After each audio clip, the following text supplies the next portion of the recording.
శ్రీమాత్రే నమః.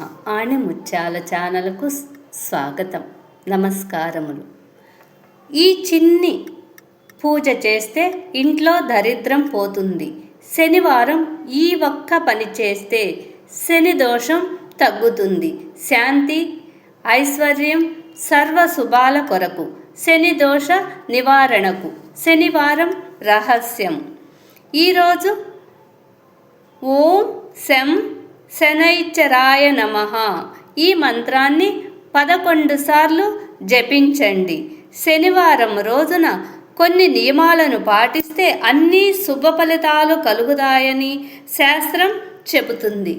ఈరోజు రాత్రి 8 గంటలకు లైవ్ ఇస్తాను. శనివారం నియమాలు, శనివారం ఏ దేవుణ్ణి పూజించాలి, ఈరోజు ధనవృద్ధి కోసం పాటించవలసిన నియమాలు, మనస్తత్వం అన్నీ తెలియచేస్తాను. ఈ వీడియో లైక్ చేయండి, షేర్ చేయండి, సబ్స్క్రైబ్ చేయండి. శనివార నియమాల కొరకు లైవ్లో